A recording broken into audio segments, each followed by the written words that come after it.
Hello दोस्तों, स्वागत है आप सभी का आपके अपने यूट्यूब चैनल NS24 क्लासेस में। दोस्तों, हमारे इस चैनल पर आपको मैथ, हिस्ट्री, पॉलिटी, बायोलॉजी, ठीक है, आपको इन सभी सब्जेक्टों के वीडियो मिलेंगे डिटेल वाइज। इसके साथ ही साथ आपको कुछ स्पेशल क्लास भी देखने को मिलेंगी। तो चैनल को आप जो है सब्सक्राइब कर लें, उसके बराबर में जो बेल आइकन है उसको भी दबा दें, ताकि कोई भी हम वीडियो न्यू अपलोड करें तो आपको मिल सके वो सबसे पहले। चलिए स्टार्ट करते हैं आज की क्लास का। हम शुरुआत करेंगे। आज हम पॉलिटी पढ़ेंगे विस्तार से, ठीक है, पॉलिटी पढ़ेंगे डिटेल से। तो सबसे पहले हम बात करेंगे संघीय संघीय कार्यपालिका। देखिए, संघीय कार्यपालिका क्या होता है। कार्यपालिका का मतलब जो किसी चीज में कार्य करना, देखो संघीय का मतलब होता है एक संविधानीय कार्यपालिका, जो कि जैसे कि आपका संसद हो गई और लोकसभा हो गई, राज्यसभा हो गई, ठीक है। ये सारे जो संघीय कार्य, जो संघीय मतलब जो चीज आती है सारी संघीय कार्यपालिका में होती है, ठीक है। देखिए, संघीय कार्यपालिका जो है आपका, इसका जो जिक्र किया गया है 52 से 78 में जो है, अनुच्छेद 78 तक जो है, इसमें जो है इनका जिक्र किया गया है, ठीक है, संघीय कार्यपालिका की। संघीय कार्यपालिका की बाहर हम बात करें, फिर इसके अंदर होता है संसद।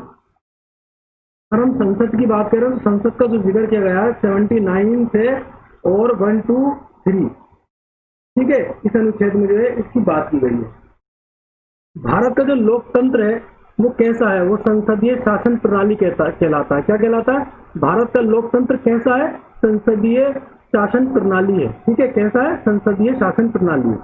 बात करते हैं हम कार्यपालिका की।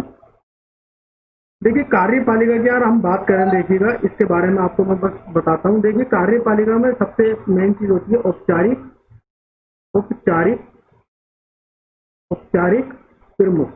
देखिए, औपचारिक प्रमुख जो होते हैं वो कौन होते हैं? वो होते हैं राष्ट्रपति। कौन होते हैं? राष्ट्रपति को क्या कहते हैं? औपचारिक प्रमुख कहते हैं, ठीक है, प्रेसिडेंट। इसके बाद में आपका जो है ये होगा, आपको औपचारिक इसी के अंदर होते हैं, इसको बोलते हैं वास्तविक शक्ति। किसके पास होती है? इसकी जो वास्तविक शक्ति होती है वो होती है आपके प्रधानमंत्री के पास। किसके पास? PM के पास, ठीक है। मंत्री परिषद कह सकते हैं, ठीक है, मंत्री परिषद, और जो है जिससे बनते हैं PM, ठीक है, मंत्री परिषद से बनते हैं PM। इसके लिए जो उत्तरदायी होते हैं वो कौन होते हैं? वो होते हैं लोकसभा। कौन होती है? लोकसभा। कौन होती है? लोकसभा, ठीक है। इसके लिए उत्तरदायी कौन होती है? लोकसभा। देखिए, इसके बाद में मैं बताता हूं। देखिए, कार्यपालिका। देखिए, कार्यपालिका की जो विधायी विधि का संचालन जो करते हैं वो कौन करते हैं? कार्यपालिका की विधि का संचालन आप लिखते रहे मेरे साथ में, ठीक है, नोट्स बनाते रहे। देखिए, कार्यपालिका की विधि का संचालन जो करते हैं, नंबर 1 कौन होगा आपका? राष्ट्रपति,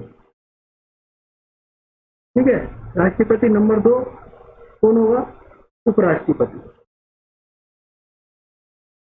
ठीक है। नंबर 3 कौन होगा? मंत्रिमंडल, ठीक है।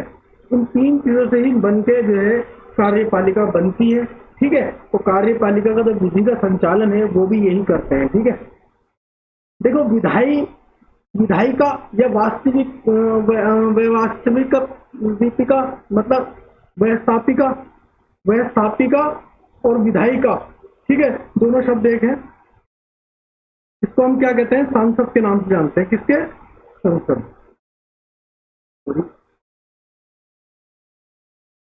किस नाम से जानते हैं? संसद नाम से जानते हैं। देखिए, संसद में जो है 2 चीज आपको देखने मिलेंगी। संसद कौन कौन से? एक तो होता है लोकसभा और एक होता है आपका राज्यसभा, ठीक है। इन 2 चीजों से बन के जो बनती है वो सांसद बनती है, ठीक है। इसी में ही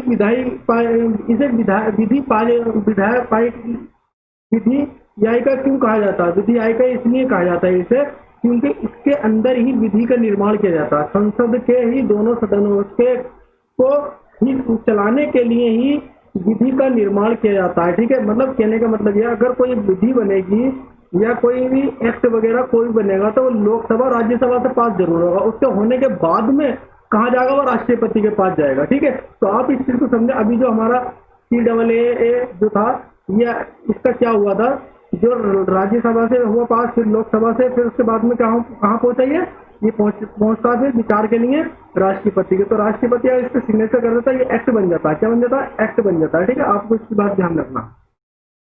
इसके बाद में क्या होता, इसके बाद में होता न्यायपालिका। न्यायपालिका, देखिए न्यायपालिका में क्या होता है, विधि के विवाद का समाधान।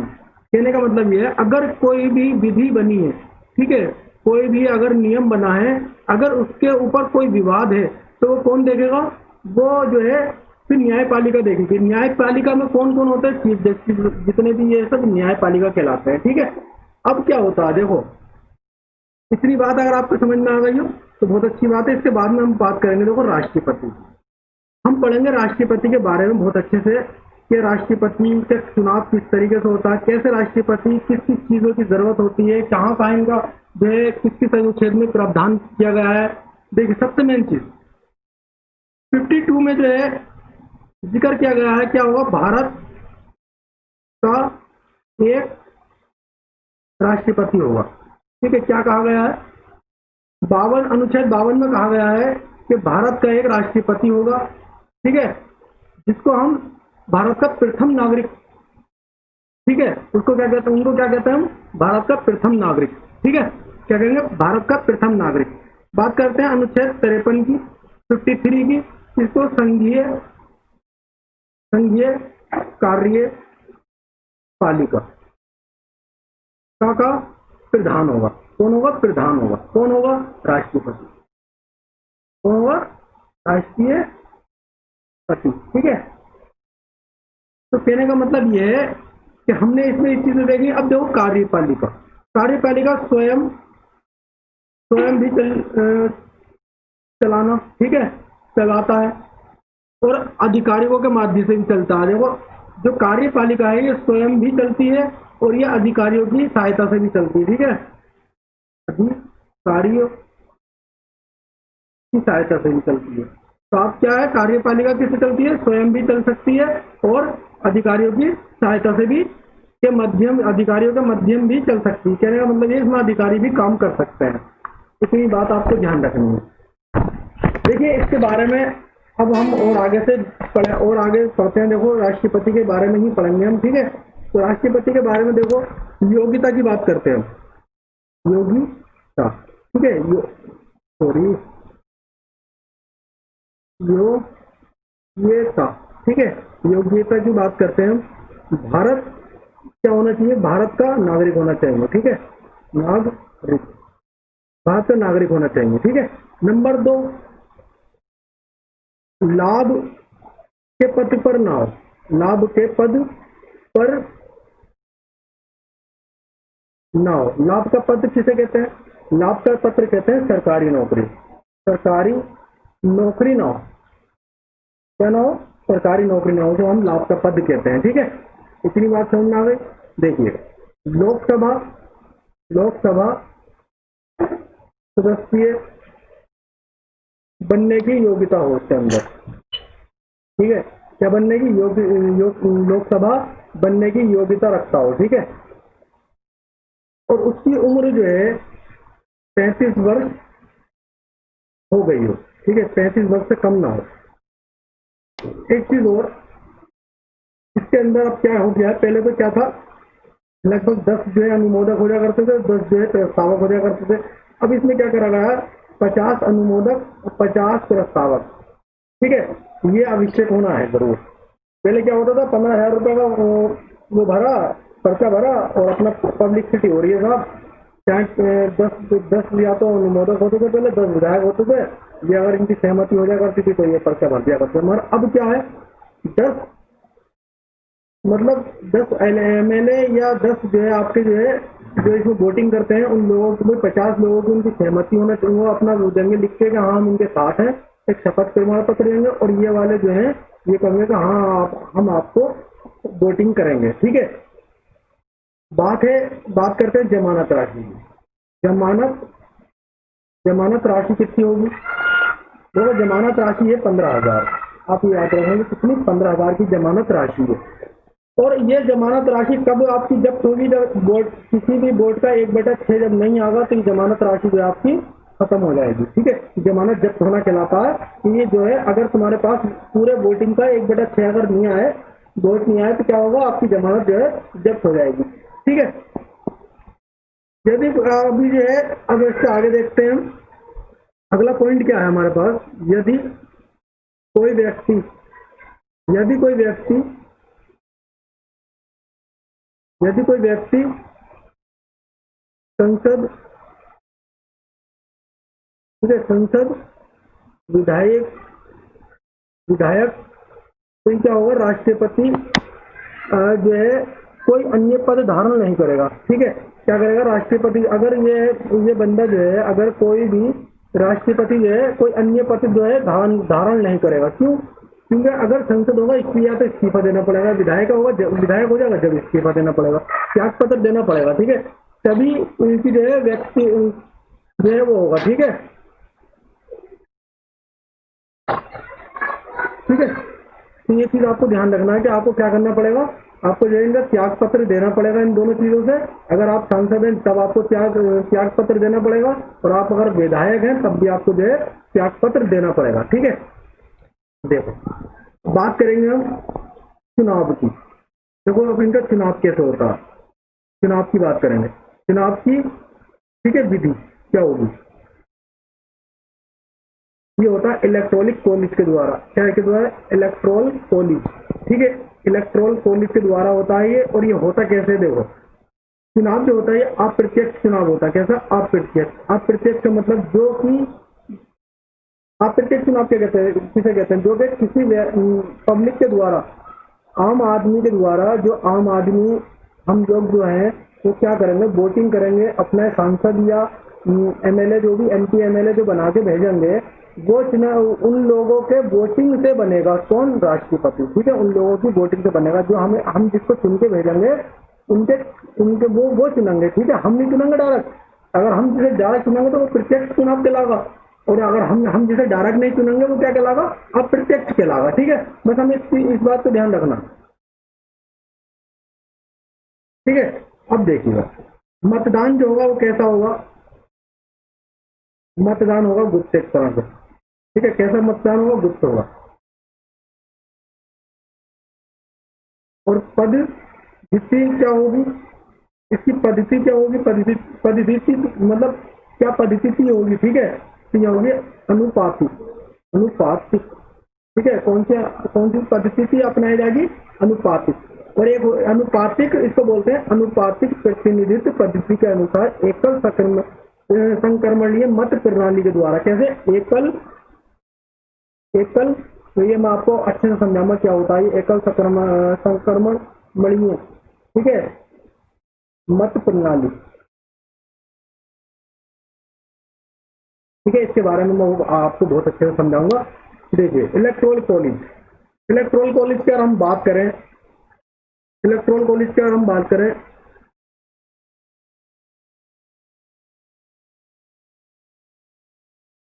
इलेक्ट्रोल कॉलेज, ठीक है, इसमें क्या क्या होगा? देखो लोकसभा, ठीक है, राज्यसभा, विधानसभा, निर्वाचित सदस्य, ये सब इसमें भाग लेंगे। ठीक है, और ये जो कहा गया है, ये 70वें संविधान संशोधन 1992 में कहा गया कि दिल्ली पांडिचेरी के सदस्य भी शामिल होंगे। कि कहा कि दिल्ली और पांडिचेरी के सदस्य शामिल नहीं होते थे इसमें पहले। 70वें संविधान संशोधन में जो है तो कहा गया है, जो कि 1992 में हुआ था। कब हुआ था? 1992 में एक संविधान संशोधन हुआ था। उसमें कहा गया था कि दिल्ली और पांडिचेरी, ठीक है, इसको बोलते हैं पांडिचेरी, यहाँ के जो सदस्य हैं वो भी इसमें भाग लेंगे। ठीक है, वो भी शामिल होंगे। इस चीज को आप ध्यान रखना। देखो इसका जो होता है, क्या हिसाब होता है, मैं इसका हिसाब बताऊँ आपको कैसे होता है। हमने माना कि क्या होता है कि एक एमएलए, ठीक है, एक एमएलए के वोट की वैल्यू निकाली जाती है पहले। कैसे वैल्यू कैसे निकालेंगे? मान के चले एक एमएलए के वोट की वैल्यू 0.5 है, ठीक है, तो एक एमपी के वोट की वैल्यू तो ज्यादा होगी भाई। देखो एमएलए का मान के चलो ये हमारा कोई क्षेत्र है, ठीक है, तो जो एमएलए मान के चलो अगर यहाँ पे 4 एमएलए होंगे तो उससे ज्यादा क्या होंगे हमारे पास, एमपी होंगे, ठीक है। तो सॉरी, एमएलए ज्यादा होंगे और एमपी कम होंगे, ठीक है। एमपी होते हैं डिस्ट्रिक्ट लेवल पे, ठीक है, एक बड़े जिले पे, और ये जो होते हैं, जो एमएलए होते हैं, ये होते हैं एरिया वाइज, इनके ऊपर जो है जनसंख्या के हिसाब से बनाया जाता है, ठीक है। तो इस चीज को आप ध्यान रखिए। देखिएगा इसकी वैल्यू अगर हम मान के चलें कि इसकी वैल्यू है, इसकी जो वैल्यू मानी जाएगी 5 मानी जाएगी, इस तरीके से जो है इसकी वैल्यू मानी जाएगी। और उस वैल्यू को निकालने के लिए एक फॉर्मूला होता है, एक एमएलए की वोट की वैल्यू क्या होगी। देखो वोट वैल्यू कैसे निकालेंगे, हम निकालेंगे उस राज्य, ये एक फॉर्मूला है, उस राज्य की कुल जनसंख्या, ठीक है, जनसंख्या, उस राज्य की कुल जनसंख्या और डिवाइडेड बाय कुल विधायक इंटू 1000, ठीक है। ये चीज ये एक फॉर्मूला है, ये आपको फॉर्मूला, इस फॉर्मूला से जो है वो वैल्यू निकलती है, ठीक है। इसी तरीके से जो है अगर कोई वोट की वैल्यू 500 से अधिक आती है तो एक जोड़ लेते हैं और एंग्लो इंडियन को नहीं मिलेंगे। देखो इसमें एक चीज और क्या होती है, अगर वोट की वैल्यू जो है अगर 500 से अधिक आती है तो बस एक जोड़ लेते हैं उसमें, ठीक है।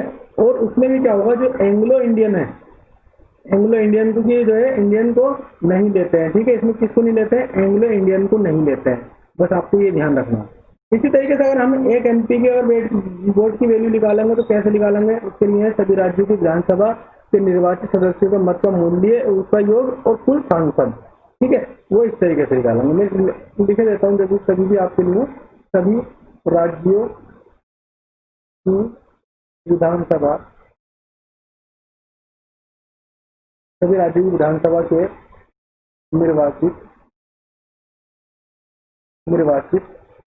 सदस्यों के मत मूल्य का योग, ठीक है, बटे में क्या होगा, कुल सांसद, कुल सांसद, ठीक है, सांसद। ये इसका जो है फॉर्मूला है, एक दूसरे का फॉर्मूला ये है, ठीक है। तो आप इसको अच्छे से नोट डाउन कर लेना। देखिएगा, देखिए इसके बाद में मैं आपको बताता हूँ एकल संक्रमण क्या होता है, कि मैंने आपसे कहा था कि मैं आपको अच्छे से समझाऊंगा। देखो ये वोटिंग कैसे होती है, मैं आपको इसके बारे में बहुत अच्छे से समझाने की कोशिश करूंगा, ठीक है।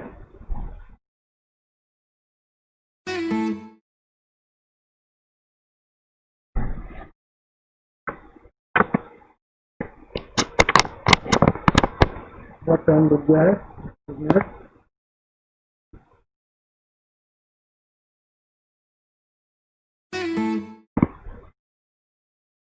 चलिए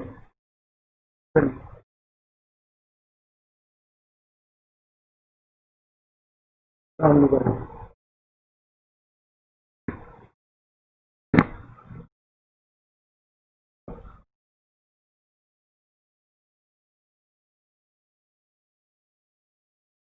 क्योंकि हम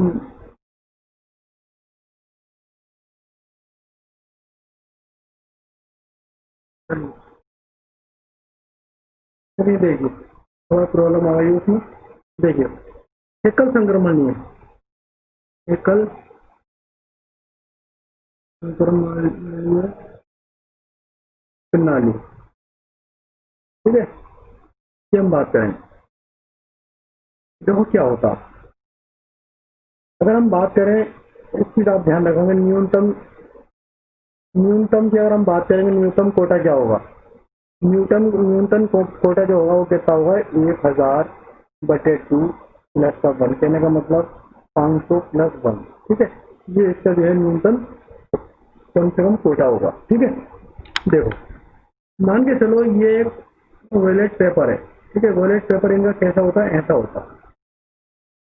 मान के चलो ये मैंने जो है आपको बहुत अच्छे से समझाने की कोशिश करूंगा मैं, आप जो है इत्मीनान रख के जो है पढ़ते रहें। चलिए ठीक है, देखो 1 2 3 और 4, ठीक है, तो 4 तक लेंगे हम। ए बी सी और एक और लिख,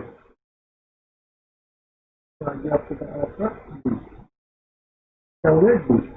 देखिएगा, मान के चले कि कोई बंदा है, मान के चले ये बंदा आया ये वोटिंग करने के लिए।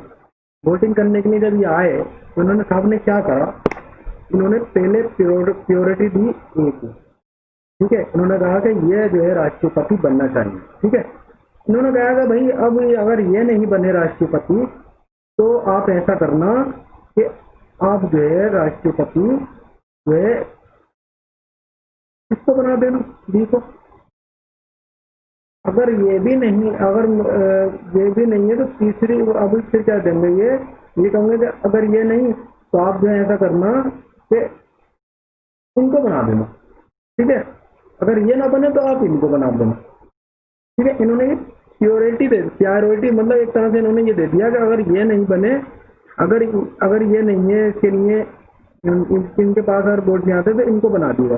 मतलब कहने का मतलब ये है कि जैसे कि मान के चले आप, जैसे मान के चले टोटल वोट है, टोटल वोट कितने पड़े, 10,000 मान के चलने को है, 10,000 वोट पढ़ने के बाद में क्या हुआ, एक वोट कितने, अभी मैं सबको डिसाइड कर दूंगा, पहले लिख लें। देखिए, मान के चलो एक वोट 2400 पड़े, ठीक है, वोट 2500 पड़े, इनको मिले 1300, उसको मिले 38, ठीक है।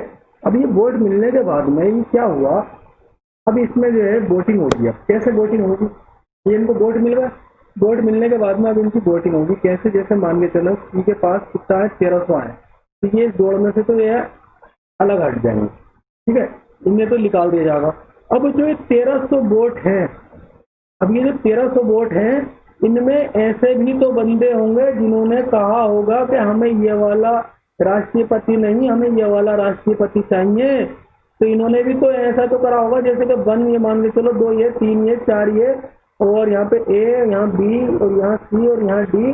और इन्होंने ये भी तो कहा होगा कि अगर ये नहीं बने बंदा, अगर ये नहीं बने तो इसको बना दियो, या फिर अगर ये भी नहीं बने तो इसको बना दियो, अगर ये ना बने तो इसको बना दियो, ठीक है। इन्होंने ये भी तो प्योरिटी दी होगी, मतलब योग्यता, इनको भी तो डिसाइड करने को कहा होगा। तो बस इसी चीज को लेकर अब ये जो 1300 वोट हैं, ये 1300 वोट इनमें सब में बटेंगे ये, ठीक है। ये 1300 वोट 3 जनों में बटेंगे ये जो वोट हैं इनके बाकी। अब क्या होगा, अब मान के चलो 1300 वोट इन्होंने फिर बांट दिए, अब जो कम वाला होगा फिर उसको बाहर कर दिया जाएगा, और जो उसके वोट होंगे, मान के चलो 1400 या कुछ भी वोट है, 2500 जो भी है, फिर वो 2 जनों में बैठेंगे, 2 लोगों में अलग अलग बैठेंगे वोट वो। तो आपको, मुझे लगता है आपको जो है इतनी बात समझ में आएगी, बस यही समझना है कि जो वोट होते हैं वो वोट जो है एक एक करके बटते हैं। ऐसा नहीं है कि भाई आप जो है रेस से बाहर हो गए तो आपके सारे वोट ही खत्म हो गए, ऐसा कुछ नहीं, ये वोट जो है बटेंगे, ठीक है। बस आपको यही समझाना था मुझे। देखिएगा आगे बात करें पदावधि की। पदावधि जो है 5 साल की है, ठीक है। 5 साल जो है अपने पद पे बने रहेंगे। समय से पूर्व जो है त्याग पत्र दे सकते हैं, और इनका जो त्याग पत्र जो है, अगर बात करें तो समय से पूर्व जो है क्या कर सकते हैं, समय से पहले जो है अपना त्याग पत्र दे सकते हैं। किसको देंगे, उपराष्ट्रपति को, ठीक है। किसको देंगे, उपराष्ट्रपति को अपना जो है त्याग पत्र देंगे, और उपराष्ट्रपति राष्ट्रपति को त्याग पत्र देंगे। और इन्हें सूचना देना होगी किसको, लोकसभा अध्यक्ष को। इस चीज की सूचना देना होगी किसको, लोकसभा अध्यक्ष को। इस चीज की सूचना देना होगी कि ये जो है ऐसे ऐसे जो है त्याग पत्र हो रहा है, ठीक है, तो इन्हें सूचना देना होगी। और ये जगह इन्हें 6 महीने के अंदर अंदर भरनी होगी, 6 महीने माह के अंदर अंदर ये जगह जो है इन्हें भरनी होगी राष्ट्रपति की, खाली पद नहीं छोड़ा जाएगा। तो आपको इतनी बात अच्छे से समझ में आ गई हो तो बहुत अच्छी बात है। देखिए आगे देखिए और क्या होता होता है इसमें।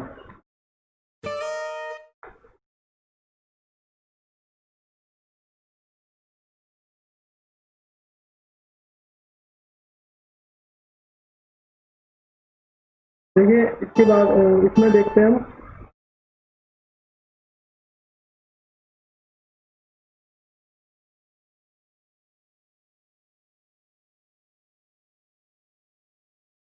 देखिए इसके बाद में हम देखते हैं और भी चीज, ठीक है।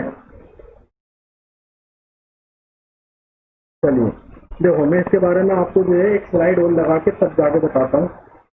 तो आज सिस्टम जो है वो परेशान कर रहा है।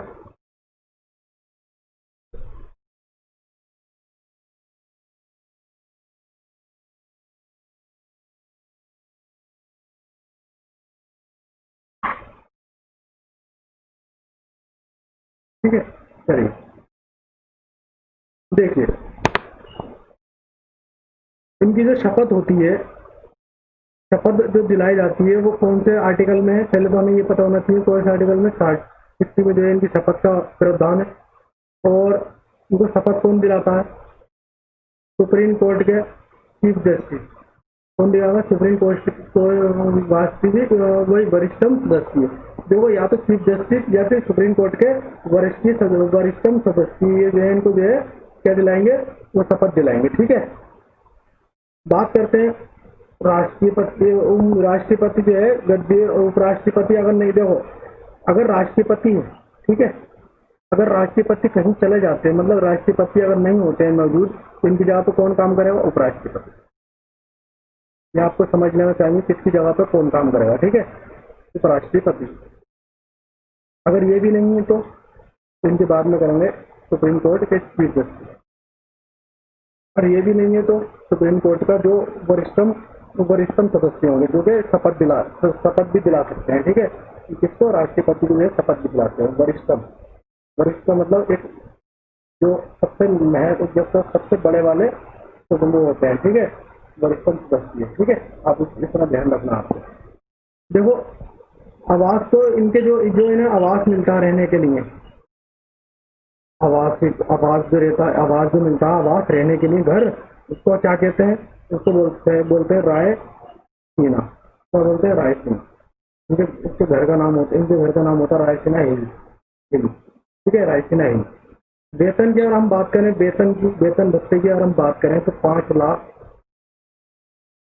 ठीक है, जो अगर पहले कितनी थी, पहले कम हुआ करती थी, अब बढ़ गई है। पहले कितनी थी? पहले थी 1,50,000। ठीक है, 1,50,000 थी पहले, और अब कितनी है? अब ये है 8 लाख। ठीक है, ये ध्यान रखना। महाभियोग की बात करते हैं इनके ऊपर। महाभियोग कहते हैं, महाभियोग का मतलब आप जानते होंगे सभी। महाभियोग कहते हैं किसी को हटाने के लिए प्रक्रिया। ठीक है, किसी को उसके पद से हटाने के लिए प्रक्रिया को अनुच्छेद 61 में जो इनका इसका जिक्र किया गया, मतलब वर्णन दिया रखा है इसका सभी। तो देखो इसमें क्या होता है, संविधान, मैं आपको सब लिख के इसमें बता रहा हूँ कि आपको जो है अच्छे से ये याद भी होगा। उल्लंघन करने पर, मतलब अगर इनके ऊपर महाभियोग चलाया जाएगा तो क्या चीज करने पर चलेगा इनके ऊपर महाभियोग? तो अगर इन्होंने संविधान का उल्लंघन करा होगा तब, और सदन में 1/4 अगर हस्ताक्षर हो जाए, अगर वो हस्ताक्षर करके अगर कोई महाभियोग लाया जाए तो वो तब जाके हो जाएगा। ठीक है, 1/4 बंदों के जो है हस्ताक्षर होना चाहिए, और हो गए समझ लीजिए जब जाके। और ये सदन का जो है 2/3 जो है लोग जो है पास करेंगे इसे। क्या करेंगे? लोग जो है इसे पास करेंगे। और दूसरे सदन में भी 2/3 जो है लोग इसे बहुमत से पास करेंगे में किया जाएगा। और स्वयं वकील के द्वारा ये अब जो है, अब ये अपनी सफाई, अब ये सफाई की अगर बात करें, अब ये अपनी सफाई या तो ये स्वयं कर सकते हैं। ठीक है, अपने लिए खुद मुकदमा लड़ सकते हैं, या फिर ये वकील लगा सकते हैं अपना। ठीक है, अपनी सफाई के लिए 14 दिन पहले बताया जाता है इन्हें कि आपके ऊपर जो है महाभियोग लगाया जा रहा है। आप जो है, ठीक है, इनके ऊपर 14 दिन पहले इन्हें बताया जाता है। ठीक है, महाभियोग के बारे में। ठीक है, पता चल जाता है, तभी इनके ऊपर महाभियोग लगाया जाता है। देखिए इसके बाद में राष्ट्रपति और राष्ट्रपति के चुनाव में कोई विवाद आ जाता है तो तीसरा निपटारा कौन कर, इसका अगर राष्ट्रपति और उपराष्ट्रपति के दोनों के चुनाव में अगर विवाद आ जाता है तो इसका निपटारा कौन करती है? सुप्रीम कोर्ट करती है। कौन करती है? सुप्रीम कोर्ट करती है, अगर राष्ट्रपति और उपराष्ट्रपति के चुनाव में कोई और विवाद आ जाता है। ठीक है। 11वें संविधान संशोधन 1961 में 11वें संविधान संशोधन 1961 में बताया गया कि खरे मामले में बताया गया था कि कोई भी व्यक्ति नहीं बोलेगा कि मैंने मान के चलो कि जैसे का मान के चलो कि 403 सीटें हैं कहाँ? यूपी में। अगर इसमें से कुछ सीटों पे अगर चुनाव नहीं हुआ तो वो ये नहीं कहेगा कि हमारे यहाँ की सीटों पे इतनों पे चुनाव नहीं हुआ, खाली सीटें रह गई हैं, तो ऐसा कुछ कह नहीं सकता। ठीक है। जितनी सीटें होंगी बस उतने पे ही चुनाव हो जाएगा। ये नहीं है कि तो उसमें कह दिया जाएगा भाई हमारे पास तो बस 3 ही सीटें हैं, 400 सीटों पर अभी चुनाव नहीं हुआ है, तो ऐसा कुछ नहीं कहेगा। क्यों नहीं कहेगा? क्योंकि 11वें संविधान संशोधन 1961 में जो खरे मामला था, ठीक है, खरे मामला खरे केस में जो है इसमें ये क्लियर कर दिया गया था कि अगर खाली भी पड़ी हैं अगर तुम्हारे 400 सीटें तो उसको तो जो वो है वो कोई नहीं बोलेगा। ठीक है। वो चुनाव होके रहेंगे, ये नहीं है कि रुक जाएगा, चुनाव चलता रहेगा। और शक्तियों की बात करें, इनकी शक्तियां देखो, शक्तियों की बात करें तो शांतिकालीन शक्तियां जो होंगी इनकी कौन कौन सी होंगी? कार्यपालिका की शक्ति, विधायिका की शक्ति। ठीक है। आपातकालीन शक्तियां होंगी इनके पास, राष्ट्रीय आपातकाल लगा सकते हैं, राष्ट्रीय शासन लगा सकते हैं, क्षेत्रीय राज्य आपात भी लग सकता है। ठीक है। वित्तीय आपात भी लगा सकते हैं। तो ये इनके पास जो है शक्तियां होंगी। तो दोस्तों आपको अगर हमारे वीडियो पसंद आया हो तो लाइक और शेयर और कमेंट करना ना भूलें। Thanks for watching.